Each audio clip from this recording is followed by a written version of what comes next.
हर हर महादेव दोस्तों, आज की कथा है अजा एकादशी व्रत की कथा। इस कथा को स्वयं भगवान श्री कृष्ण जी ने अर्जुन को सुनाई थी। तो आइए सविस्तार इस कथा को सुनते हैं। तो एक बार अर्जुन ने कहा, हे माधव, मैंने श्रावण शुक्ल एकादशी अर्थात पुत्रदा एकादशी का सविस्तार वर्णन सुना।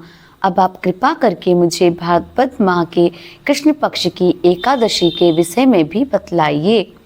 इस एकादशी का क्या नाम है तथा इसके व्रत का क्या विधान है? इसका व्रत करने से किस फल की प्राप्ति होती है? तो श्री कृष्ण जी ने कहा, हे कुंती पुत्र, भाद्रपद माह के कृष्ण पक्ष की एकादशी को अजा एकादशी कहते हैं। इसका व्रत करने से सभी पाप नष्ट हो जाते हैं। इस लोक और परलोक में मदद करने वाली इस एकादशी व्रत के समान संसार में कोई व्रत नहीं है। अब ध्यान पूर्वक इस एकादशी का महात्म्य श्रवण करो। पौराणिक काल में भगवान श्री राम के वंश में अयोध्या नगरी में एक चक्रवर्ती राजा हरिश्चंद्र नाम के एक राजा हुए थे। राजा अपनी सत्यनिष्ठा और ईमानदारी के लिए प्रसिद्ध थे। एक बार देवताओं ने इनकी परीक्षा लेने की योजना बनाई। राजा ने स्वप्न में देखा कि ऋषि विश्वामित्र को उन्होंने अपना राजपाट दान कर दिया है। सुबह विश्वामित्र वास्तव में उनके द्वार पर आकर कहने लगे, तुमने स्वप्न में मुझे अपना राज्य दान कर दिया। राजा ने सत्यनिष्ठ व्रत का पालन करते हुए संपूर्ण राज्य विश्वामित्र को सौंप दिया। दान के लिए दक्षिणा चुकाने हेतु राजा हरिश्चंद्र को पूर्व जन्म के कर्म फल के कारण पत्नी, बेटा एवं खुद को बेचना पड़ा। हरिश्चंद्र को एक डोम ने खरीद लिया जो शमशान भूमि में लोगों के दाह संस्कार का काम करवाता था। स्वयं वह एक चांडाल का दास बन गया। उसने उस चांडाल के यहाँ कफन लेने का काम किया, किंतु उसने इस आपत्ति के काम में भी सत्य का साथ नहीं छोड़ा।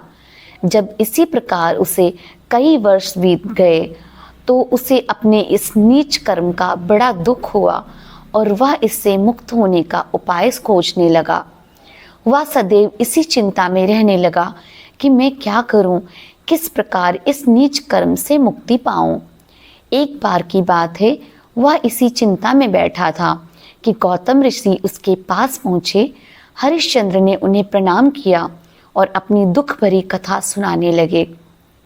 राजा हरिश्चंद्र की दुख भरी कहानी सुनकर महर्षि गौतम भी अत्यंत दुखी हुए और उन्होंने राजा से कहा, हे राजन, भादो माह के कृष्ण पक्ष की एकादशी का नाम अजा है।